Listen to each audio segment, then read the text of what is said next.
Hello, everyone, and welcome back to NeuroAlchemy, the Brain Body Healing Podcast. This is the space where science meets soul, where we slow conversations down enough to understand what is happening inside the human system, and where healing is explored as a multi-dimensional journey. I'm your host, Dr. Sarah Young. I am a functional and integrative medicine practitioner, previously a speech language pathologist, and much of my work centers on helping people reconnect the dots between the brain, the nervous system, emotional experience, and identity.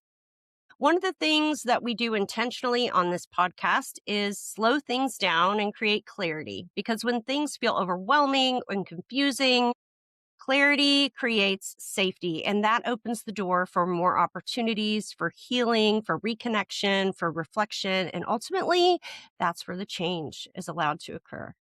Today's conversation is centered around something deeply human: learning how to feel safe in your own body again. If you've ever felt disconnected from yourself, unsure of your worth, or caught in patterns of overgiving, overthinking, or staying small to stay safe, this conversation is for you. Everyone, take a breath. Remember, you don't have to rush through this process. Today, I'm joined by Ela, and you'll just have to look at her last name because I did try to pronounce it. Can you pronounce it for us, Ela? Szilvassy. Very good. Thank you so much. Her work is rooted in safety, embodiment, and authenticity. Her personal journey began with learning how to read the room, how to stay small, and prioritize others in order to feel safe. And over time, that evolved into a process of reclaiming her voice, reconnecting with her body, and building a more grounded sense of self. And her work now centers on emotional freedom techniques, also known as EFT, nervous system safety, emotional honesty, and self connection. And what I appreciate about Ela's approach is that it's not about forcing change. It's about creating enough safety for change to naturally emerge. Ela, welcome. We're really glad to have you. Thank you for having me. I'm super honored to be here, and thank you for such a lovely introduction. Of course, of course. Before we begin to get into the meat of things, I'd like to just start with a gentle arrival check-in. How are you arriving today, whether that's physical, emotional, energetic, or spiritually? Honestly, more grounded than I'm used to be when I'm this kind of spaces. So I just feel present and grounded. And there's a lot of flow inside of my body. I can't actually find anything bothersome. So That is beautiful. Thank you so much for sharing that with us. And for all of our listeners out there, just a gentle reminder that however you are showing up with us today is enough. However you are arriving is exactly right for you. Before we go deeper, I'd love to ground out a few terms just to orient the listeners. We often use words like safety, embodiment, or codependency, but those can sometimes mean different things to different people. So let's start here. Ela, when we talk about codependency, how would you explain that in everyday, simple language? yeah. So yeah, codependency is learned in relationships where there's very little room for you, where you have to feel responsible for other people's needs, where you put others first, where a lot of times people don't even have a sense of self, although that is something that's hard to recognize. You feel like if someone is sad, you feel sad. If someone is happy, you're happy. Like your emotions depend on other people's emotions. Like you would do everything to avoid being rejected, receiving a no, like you do everything to accommodate others, like you will like take bread out of your mouth to give it to someone else. And of course, everything is a scale, and there's a healthy amount of like being selfless, and then there is a unhealthy amount of being selfless, right? But it's basically about putting others first above like others above all else. So when there's really little room for you and for how you feel and for what you need, like that's usually not even on the menu. You don't you don't even recognize that. Or maybe you do and you're frustrated about it, but you're so used to overriding your signals that you don't even know you do it in the first place. How is this landing Yeah. with you? Yeah. That it all starts with awareness, doesn't it? And it reminds me of a meme I was reading earlier today, probably on Facebook. It said, when you stop giving up and abandoning yourself, it no longer matters when other people give up and abandon you, right? And I don't know, with something that you just said, it really like brought that meme really front and center. What do you think about that? How do those relate? Yeah, definitely. Because like you only feel rejected if one part of you is still afraid of rejection. So yeah, the moment you stop abandoning yourself and you like cultivate this most, yeah, I say the most intimate relationship with yourself stops, it doesn't even matter anymore whether anyone else rejects you. Because it's just either you like me the way I am or you don't. Like there's simply no other way. And when you stop shape shifting for others to accept yourself, like this is when you become truly free. This is the kind of freedom that, yeah, this is even how I understand my work. It is about emotional freedom, and this is the kind of internal freedom that can be bought and outsourced. It's something that you have to cultivate within yourself by meeting the parts of you that are still afraid of rejection, afraid of judgment, afraid of, like, you name it, right? But it comes from meeting the parts that are still hurt by past experiences. So yeah, Absolutely. it Embracing that part, right? Embracing, bringing that self love into the equation, I think is so, so important. yeah. And You, the way you said it, my whole work is centered around it. Because like, if I can give you one sentence about what my work is basically about, even though I feel sad, frustrated, or whatever, I can accept myself anyway. Like it's the core of this work, that we cultivate this self-acceptance no matter what. Because a lot of people only can only accept themselves with the loving parts of them, right? But how about the part that's frustrated? How about the part that's still hurting? That's the challenging part. But freedom comes from embracing even those parts, like embracing that you can be whole and a work in progress at the same time. You also mentioned something many people can relate to, that idea of reading the room. Can you help us understand how that becomes a survival skill? Yeah. So as you were little, right, or even when you're adult, it doesn't matter. Your nervous system scans for safety all the time. So is this situation, this person, this event, is it safe? So, or do I have to think about like fighting or fleeing the situation? Or if the thing becomes too overwhelming, we basically freeze. Like it's happening below the level of our conscious awareness, right? And like, it's simply, if you're being punished for being too much, too intense, too existing, too breathing, you name it. I was punished for things that I couldn't even understand. Like then you start like scanning, like, are they in good mood? Like, what is their facial expression like? Like, did they come home like in a good mood, or do I have to be as small as I can be so that it is less painful for me to survive the environment I am in? Right. It is that simple, basically, although at the time I wasn't aware of that. But like it soon became, because like it then transcends just like the primary family. It's the same dynamic you recreate in adult relationships, where like you shape shift so that you please your partner, so that you please your friends. So like you're never the one who disappoints them. You'd rather like swallow the heaviness of disappointing yourself than disappointing others, right? So Yeah, a lot of times you're not even aware you're doing it. It's just something like I will notice the shift in your behavior, in your energy.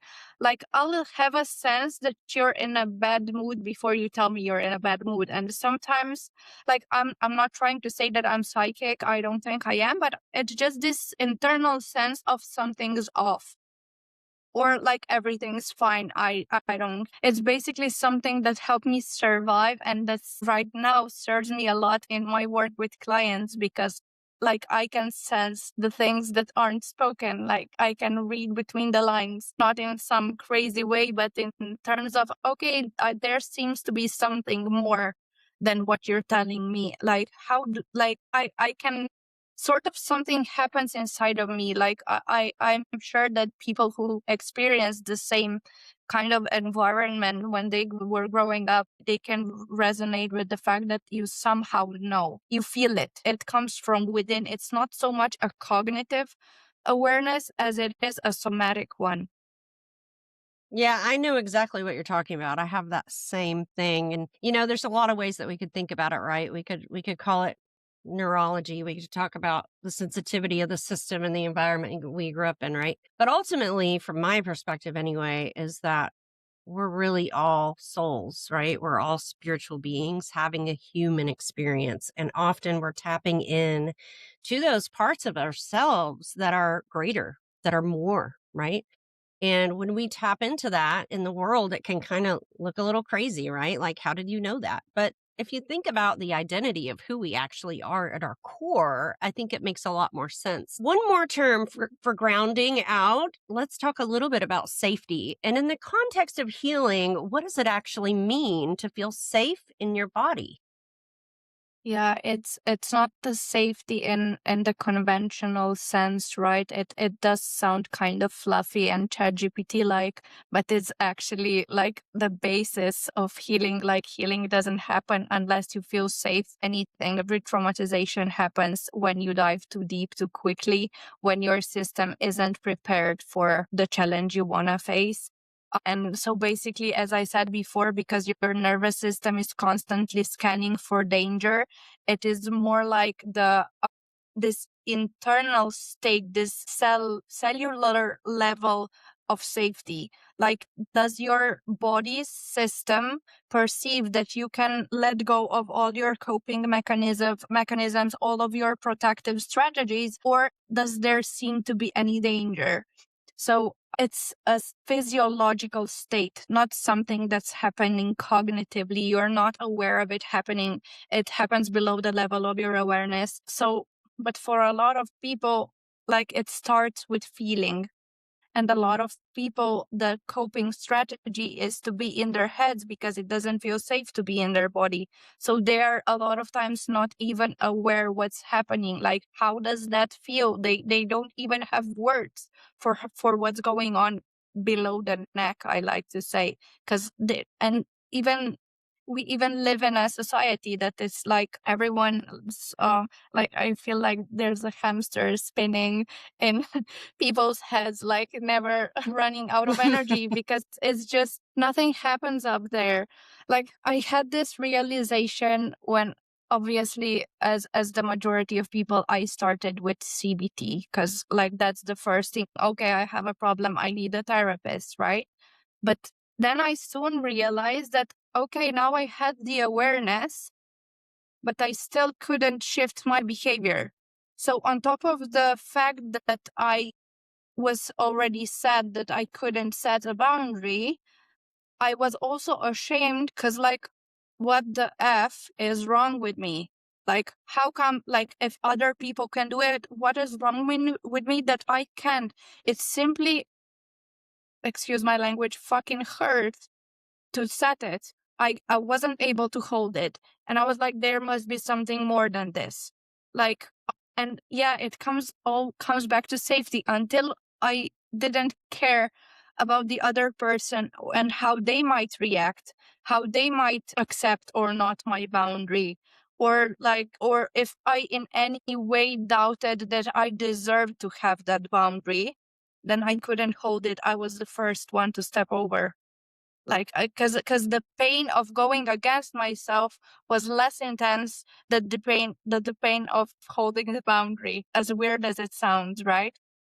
So part of what needs to happen, because we learn unsafety in relationships, like the first step to starting create this safety is to be held in a compassionate relationship with a properly trained therapist or a practitioner, where they mirror you this safety. Like, even when we were little, like, a lot of people can visualize this, but if a 3-year-old is having a tantrum, he needs a parent who is emotionally, I can download the word, who is Available? regulated in, yeah, let's say available. Yeah, who is regulated enough so they can help regulate their nervous system. So we learn by co-regulation. And it's the same when we're adults. When we lose it, when we become overwhelmed, we need someone else's nervous system that's anchored in the here and now while we experience something heavy,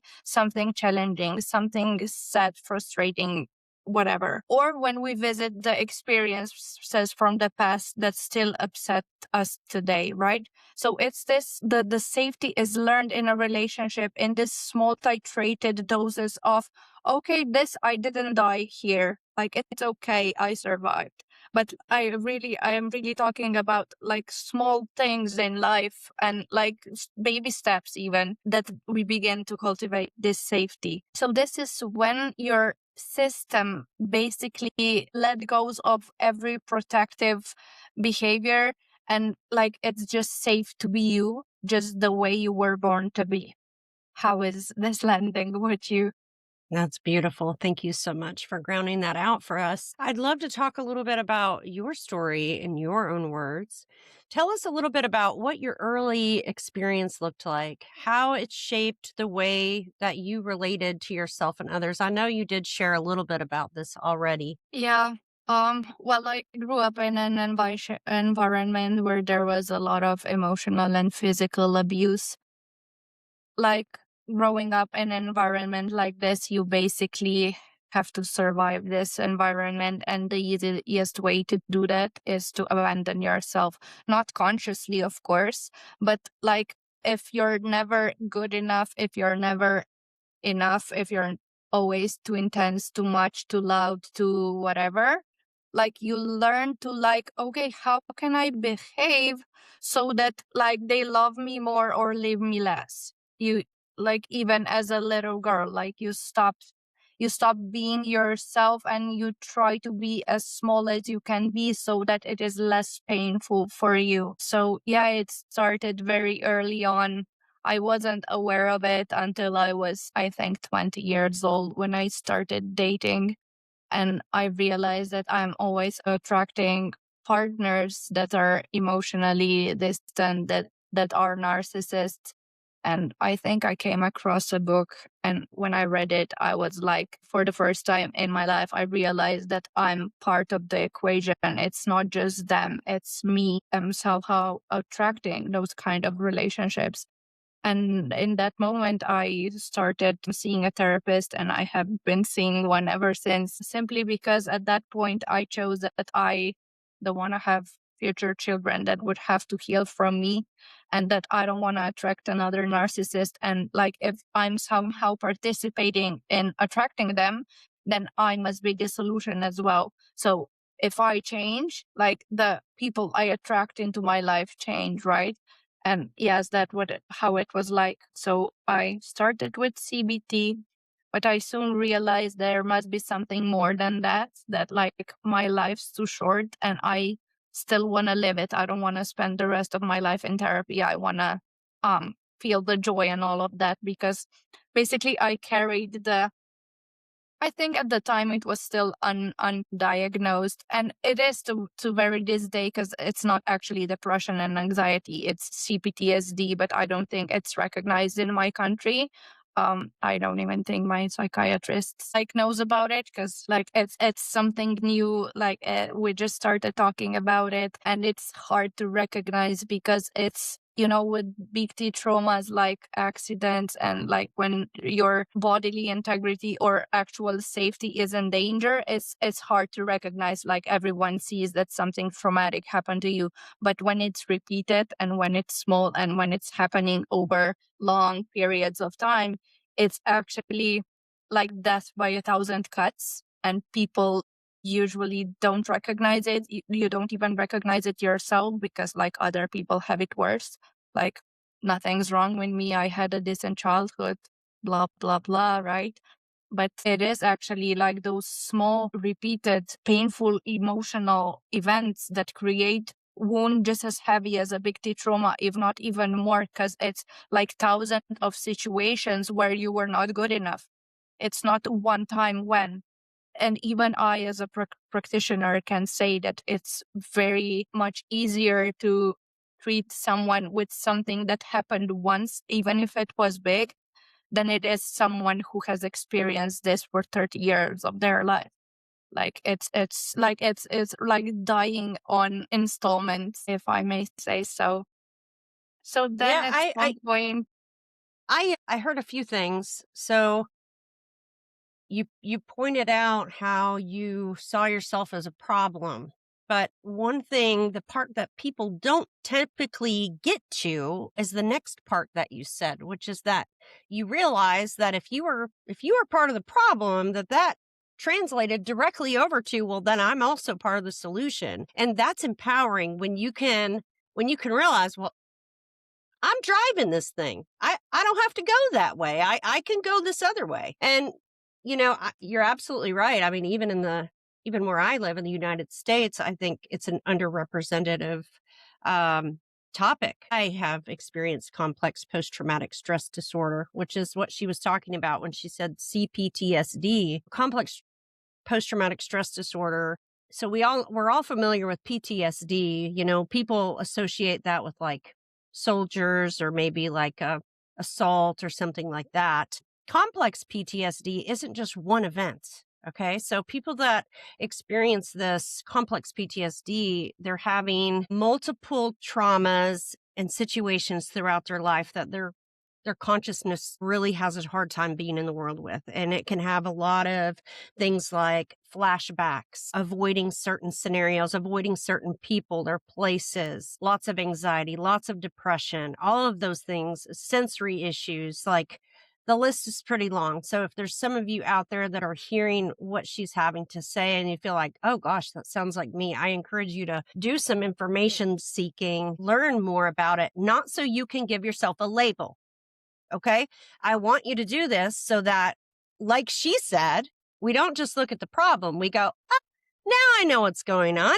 And that directly translates into, now I know what I can do next. What stands out in stories like this is that many people learned to adapt in very intelligent ways. The body is smart. The nervous system is smart, reading others, staying small, prioritizing safety. And those patterns begin as protection. You shared a phrase that I think is particularly powerful. Thoughts are the language of the mind, and feelings are the language of the body. Can you expand on that? yeah, definitely. Yeah, as I said, feelings are the language of the body, and we rarely go beyond trying to understand everything. Like we're so conditioned that we have to understand why, but nothing really happens when you understand why. Like even the work, even EFT, when I started doing EFT, and I'll get back to like why feelings are the language of the body, because for the first time in my life I wasn't asked to bypass my pain or to override my emotion. Especially as someone who grew up in such a dysfunctional family, there was a lot of like even grief for the parents I never had, a lot of sadness that I wasn't able to express, or my sadness was like instantly reframed into something like, well, they did their best, they didn't know any better, like this is how their childhood was like. Well, I don't give a shit. I'm sorry, but I'm here for myself. And with EFT, for the first time in my life, I was asked, like, but how do you feel about it? And I was mad in that sadness. And how does that sadness show up for you? Like, I just really feel this tension in my chest, and it makes me hard to breathe. Like, this is the level of awareness you want. And this is how your body speaks. Like, I was anxious. I was depressed. Like, I have a, let's say, official diagnosis, even though it's just a label. But like the body does speak. We're just not used to listening to it. So like, and it does whisper in the beginning. It doesn't start to scream. But if you ignore it and ignore it and ignore it for longer periods of time, then yes, of course, something bigger happens, like to force you to like see that there's something beyond just your conscious mind. So yeah, even like the body does speak. How like I've experienced it many times myself, that there's this heaviness before I know what this heaviness is about.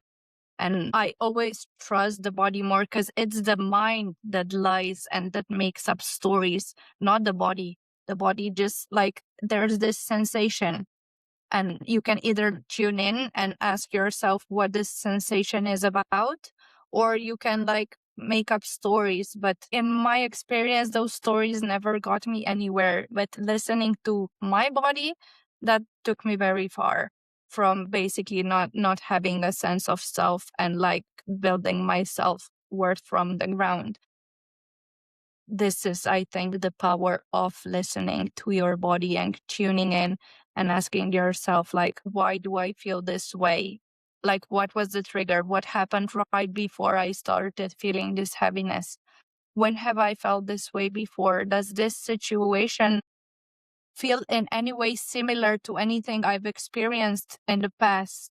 Like, really approaching it with this childhood curiosity of, like, what is my body trying to communicate?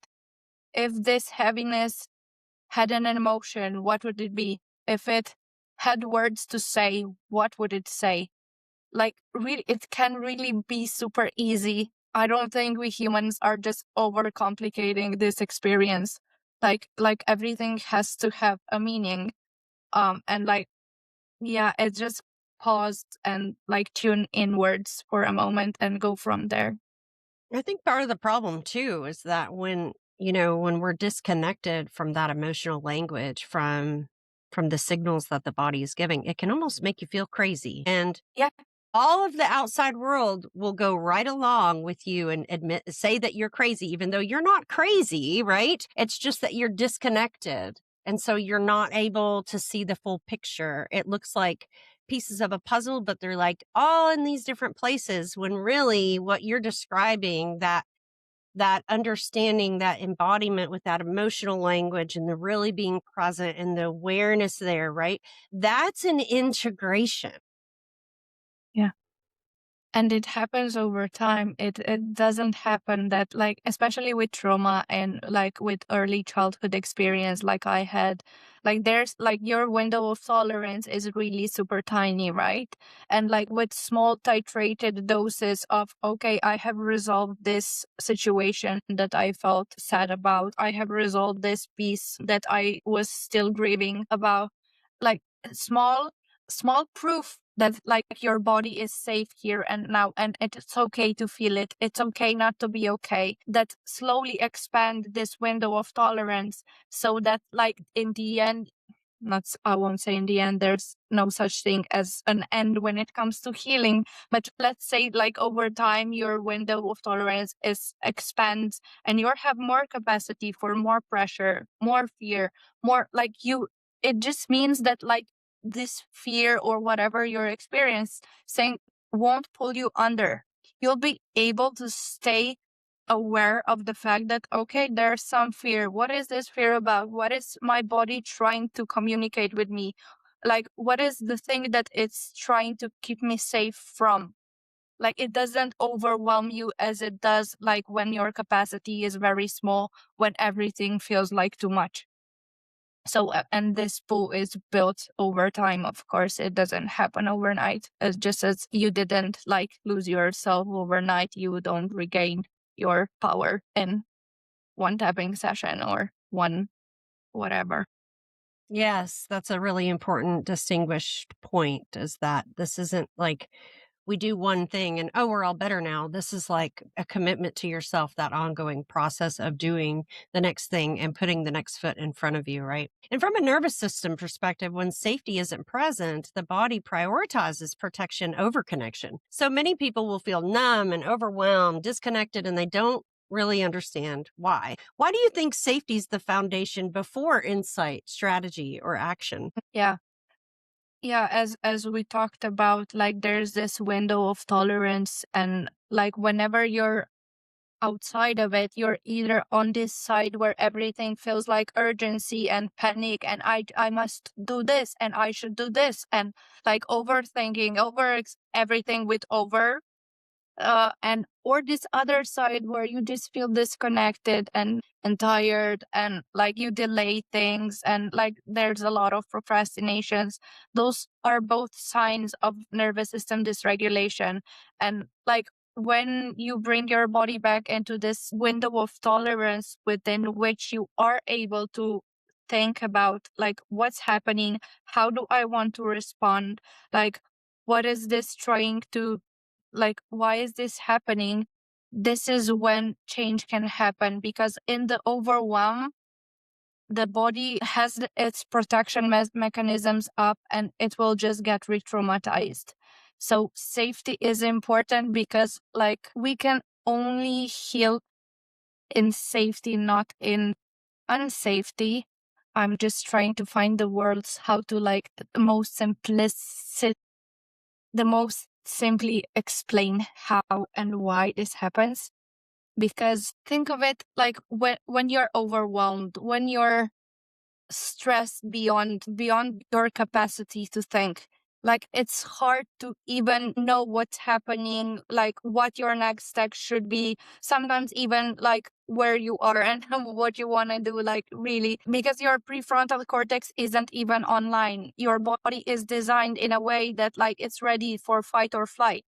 So before we can implement something new, we have to settle down and give your body proof that like nothing actually dangerous is happening. We're just like our body simply remembers something.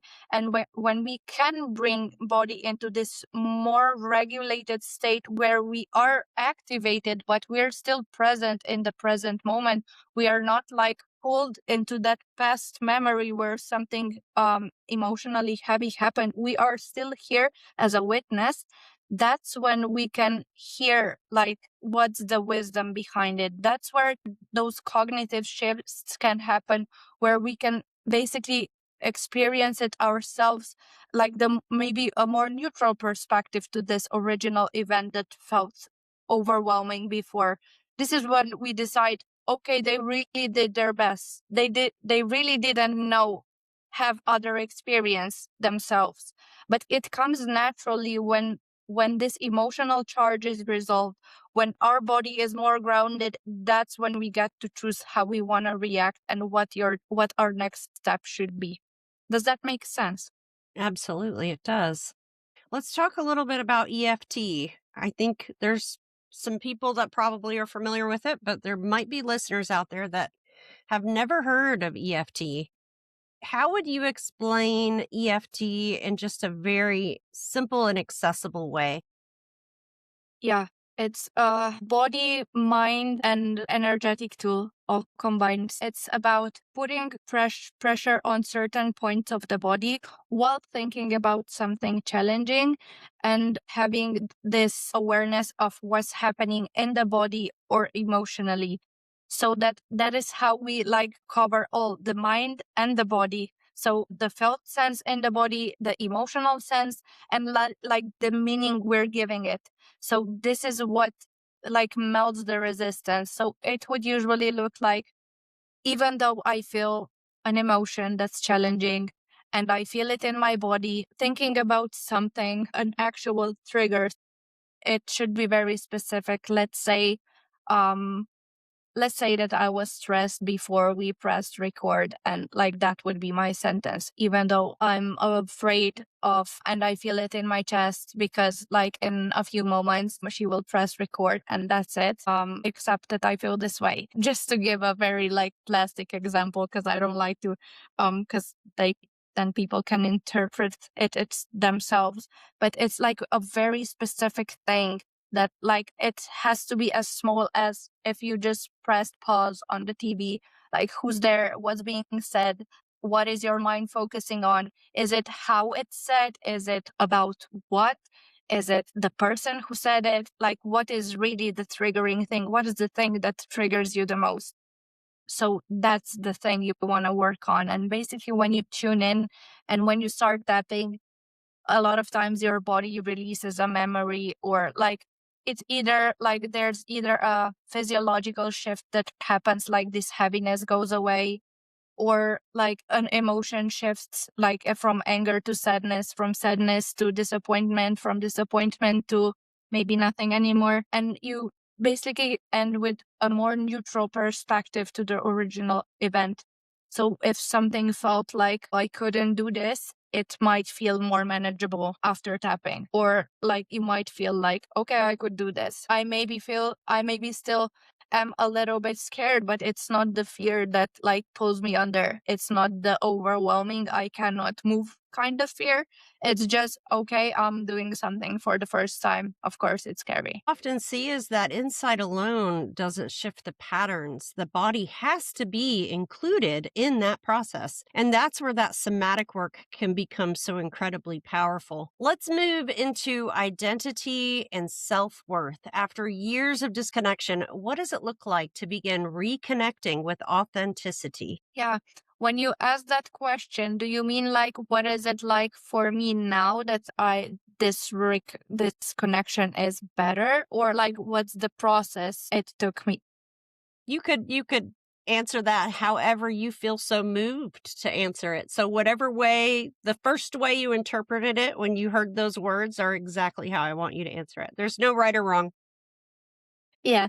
Okay. Yeah. Let's start with what it takes. It takes, like as we said before, meeting the parts of yourself that are still hurt. Basically, like if you think of your past and there's sadness or anger or any kind of emotion, there's something for you to explore. It usually comes with something felt in the body. Although a lot of times when people start doing this work, they are still in their heads and cannot feel anything in the body. And that's okay. When I started doing this work, I felt nothing in the body, like the zero, zilch, nada. And like after doing it for so many years, like now I feel it everywhere and I feel it shift. I can give it metaphors. I can explain. I can like even, yeah, see it vividly. But like it is also something that gets developed over time, but it's really meeting all parts of you that were abandoned. So the parts that weren't welcome elsewhere, even like the thing, the grief, the anger, everything. So it's a lot of times we notice the symptoms that are showing up in our daily life. We don't really like go through our life and, okay, unless if you're me, because like now everything I experience gets filtered through this EFT lens and trauma lens, and like I already think about, okay, like where does this stem from? But let's say that people often start with something that's right now challenging. Start with that. How do I feel about, I don't know, going to work tomorrow? It feels heavy. I don't want to go. Yeah, start with that.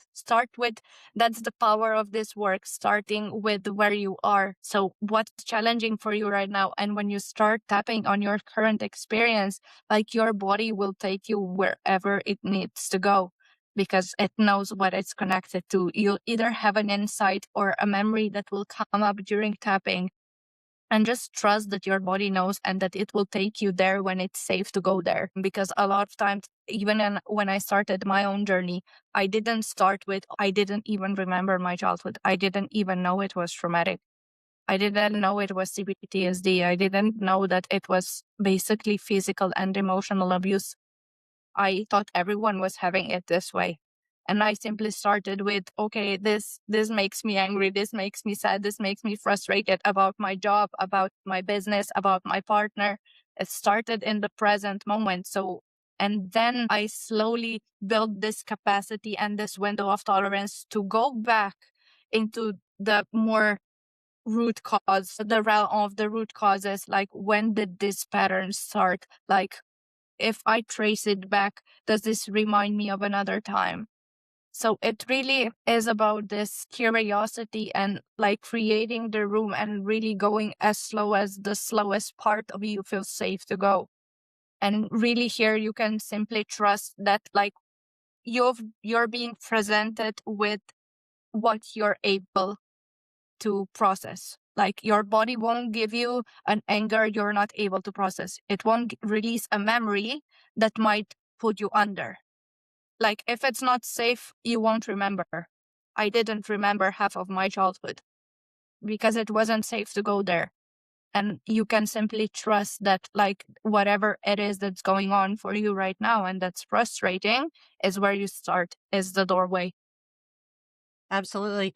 Something I see often. People, they might understand what needs to change, but their body hasn't caught up. And that gap is frustrating. And, it's actually part of the process too. A lot of people forget that. As we begin to bring this together, I'd love to just reflect a few key ideas that trauma isn't just about what happened, but how it was experienced. That safety expands our capacity to heal, and that understanding something is not the same thing as embodying it. And I would love for you to offer our listeners a micro practice invitation, something tangible and simple that you would recommend for them to practice every day over the next week. What would you recommend? Yeah, there's a practice that I absolutely love because it's super easy and easy to remember. But it's basically, it goes like this. Think of something good for you, something that you'd like. Like, would you like to go to Greece for 2 weeks and like lay on the beach and tune into your body, notice what happens? How does it feel? Is there warmth? Like, do you feel any expansion, warmth, ease? How does a yes feel for you? And then think of something that is clearly wrong or off for you. How does that feel in your body? And just play with it. It's super fun. And you can start with simple things. Would I like an apple? Yes or no? Would I like to go for a walk? Yes. Or like, would I like to cut my hair short? No, I wouldn't. Like for me, it feels like it's either expansion and I feel my stomach shrink or expand. That's how I feel it, but that can be very personal, so everyone can experience it in their own way. But it's a fun exercise to do and very simple. You can do it like while you during your day, like many times. Very good. And I'll have her send me a written part of that to put into the show notes. Before we close, one final question. If someone listening today feels disconnected from themselves or they don't know how to begin, what do you most hope that they remember about themselves after hearing our conversation today? Yeah, I reflected on this question before, and at first I didn't know what to say really, but then it landed that it's okay not to be okay. What I mean by that, because a lot of people are scared of anger, sadness, and let's say, quote unquote, negative emotions, right? But this is the doorway. This is where you start if you want to shift the behavior, shift how you feel about it. This is where you should start. So don't be afraid of it. It's not an easy journey, but it's a very freeing one and it's all worth it in the end. Ella, thank you for this conversation. Your work offers such a gentle and grounded reminder that healing isn't about forcing change, but it's about creating safety and allowing the body to come back online in its own time. To everyone out there listening, thank you for being here with us today. If this conversation resonated with you, you can learn more about Ella's work in the show notes. And if this episode supported you, please consider sharing it or subscribing to our podcast. That's how these conversations reach the people that need to hear them the most. I'm Dr. Sarah Young, and this is NeuroAlchemy. Remember this: you are not broken, you are becoming. Bye for now.